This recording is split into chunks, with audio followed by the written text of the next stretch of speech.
देखिए बच्चों, जब मैंने बायोलॉजी के नीट के लिए मोस्ट इंपॉर्टेंट 10 चैप्टर्स की वीडियो डाली तो उसके बाद मुझे कुछ बच्चों का मैसेज आया कि सर पूरी बायोलॉजी में कौन कौन से ऐसे टॉपिक हैं जो आपको लगते हैं कि वहां से maximum number of question repeat होते हैं, लगभग हर साल वहां से क्वेश्चन पूछे जाते हैं या फिर उनसे ज्यादातर क्वेश्चन पूछे जाने की प्रोबेबिलिटी है।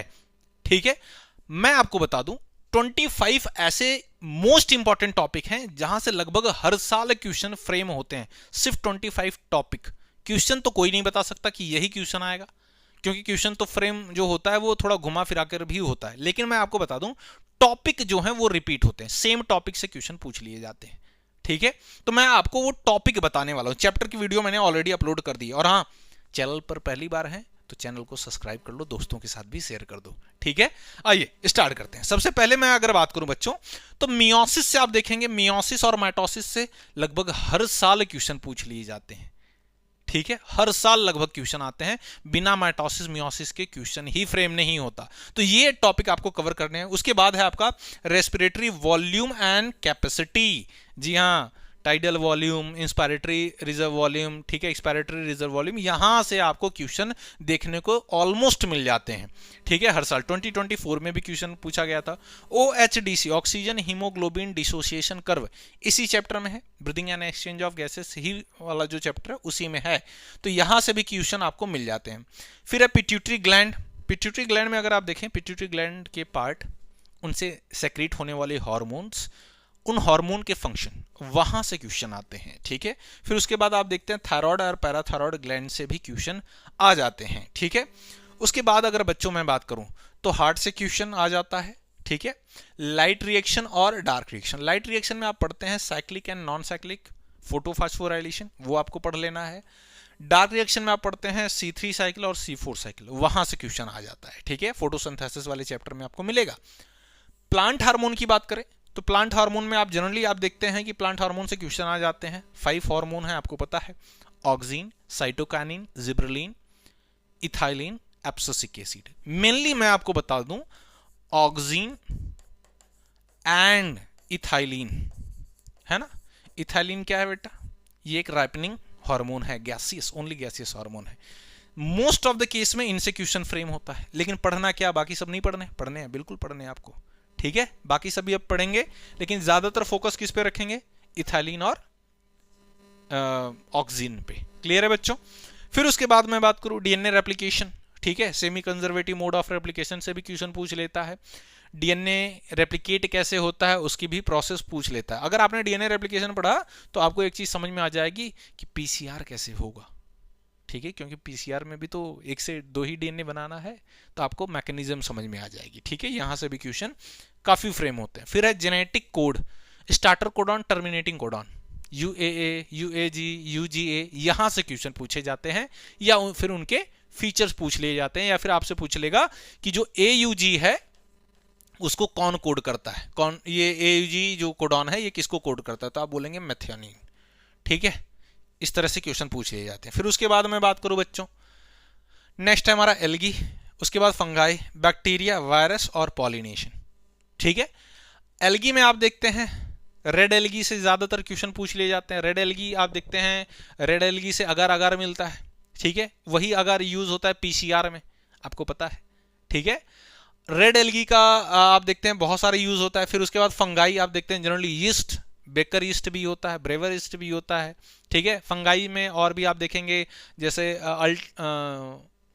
Early blight disease, late blight disease, ठीक है, फाइटोप्थोरा इन्फेस्टेंस, अल्टरनेरिया सोलनेरी, यहां से क्वेश्चन बहुत पूछे जाते हैं। ठीक है, पेंसिलियम जो है वो आपको माइक्रोब्स वाले चैप्टर में भी रिपीट होता है। तो अगर आप इन टॉपिक को पढ़ते हैं तो आपके बहुत सारे और भी टॉपिक क्लियर हो जाते हैं। ठीक है, उसके बाद बैक्टीरिया आप देखेंगे, तो बैक्टीरिया वाला अगर आपने टॉपिक पढ़ लिया तो बैक्टीरिया एक तो तुम्हें समझ में आ जाएगा कि आर्की बैक्टीरिया कौन से हैं, यू बैक्टीरिया कौन से हैं। उसके बाद आप इन्हीं बैक्टीरिया की हेल्प से जानेंगे कि कुछ बैक्टीरिया जो होते हैं वो पैथोजेनिक होते हैं, तो ह्यूमन हेल्थ एंड डिजीज में आपको मिल जाएंगे कुछ बैक्टीरियल कॉज्ड डिजीज, जैसे आपको पता है साल्मोनेला, टाइफीम्यूरियम, टाइफॉइड वगैरह कॉज करता है। ठीक है, तो वहां पे कुछ चीजें सिमिलरिटी आपको शो हो जाती हैं। ठीक है, फिर उसके बाद आप देखते हैं मेथेनोजेन बैक्टीरिया जो होता है वो मेथेन गैस का प्रोडक्शन करता है बायोगैस वाले में। ठीक है, तो ये चीजें आपको बहुत जगह, एक टॉपिक पढ़िए उसकी वजह से बहुत सारे सब टॉपिक भी क्लियर होंगे।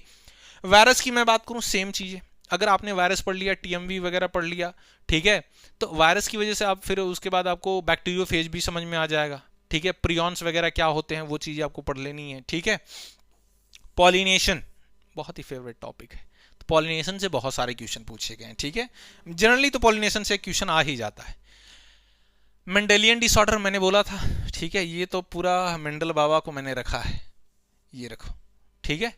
ये बहुत इंपॉर्टेंट है। तो आपको पता है मेंडेलियन डिसऑर्डर में मैंने 3 डिसऑर्डर बताए थे, कौन कौन से? क्लाइनफेल्टर, टर्नम और डाउन सिंड्रोम, ये पढ़ लेना आपको। क्रोमोसोमल डिसऑर्डर में X linked recessive, colour blindness, haemophilia, फिर उसके बाद autosomal recessive, phenylketonuria, thalassemia, sickle cell anaemia, ये 3 पढ़ लेने हैं, ठीक है। और sex determination in case of human, insect, drosophila, इन सब में कैसे होता है वो पढ़ लेना आपको, ठीक है। फिशिस, एव्स वगैरह में कैसे होता है वो पढ़ लेना है, ठीक है। उसके बाद बच्चों होमोलॉगस और एनालॉगस ऑर्गन क्या होते हैं, ठीक है, ये पढ़ लेना है। और इससे ही रिलेवेंट मैं बोलता हूँ, इसमें एक छोटी सी चीज और ऐड कर देना, ह्यूमन इवोल्यूशन। मेरी ट्रिक जाकर नहीं देखी तो प्लीज जाकर के देखिएगा, उससे आपको समझ में आएगी। Please do remember Apple have essential nutrients for human, बात खत्म, ठीक है। और फिर आप देखेंगे एसटीडीज, सेक्सुअल ट्रांसमिटेड डिजीज और आर्ट, इन दोनों टॉपिक से क्वेश्चन पूछे जाते हैं, ठीक है। गोनेरिया, सिफिलिस वगैरह जो है वहां से क्वेश्चन आते हैं। और आर्ट, आईवीएफ जो टेक्नोलॉजी है, गिफ्ट क्या होता है, जिफ्ट क्या होता है, आर्टिफिशियल इंसेमिनेशन क्या होता है, इस टॉपिक से भी क्वेश्चन बहुत पूछे जाते हैं, तो ये आपको पढ़ के रखना चाहिए। फिर उसके बाद मैं बात करूं, जैसे आप देखेंगे स्पीसीज इंटरेक्शन। स्पीसीज इंटरेक्शन मतलब क्या? आप देखेंगे कि कंपटीशन क्या होता है, म्यूचुअलिज्म क्या होता है, ठीक है, ब्रूड पैरासिटिज्म क्या होता है, ठीक है, और जितने भी टाइप के कंपटीशन है, ठीक है, हर एक चीज पूछी जाती है आपकी कि 2 स्पीसीज आपस में कैसे कैसे इंटरेक्ट कर सकती है, प्रेडेशन वगैरह भी पूछ लिया जाता है। तो आप स्पीसीज इंटरेक्शन वाला टॉपिक जरूर पढ़ेंगे, ठीक है। फिर उसके बाद प्रोडक्टिविटी अगर आप देखें, ठीक है, प्रोडक्टिविटी और डीकम्पोजिशन दोनों ही आपको, मेरा मानना है, पढ़ना चाहिए। तो प्रोडक्टिविटी में मेनली प्राइमरी प्रोडक्टिविटी पढ़ना चाहिए आपको, वहां से पूछ लिया जाता है। फूड चेन, फूड वेब भी आपको थोड़ा बहुत पढ़ लेना चाहिए, ठीक है।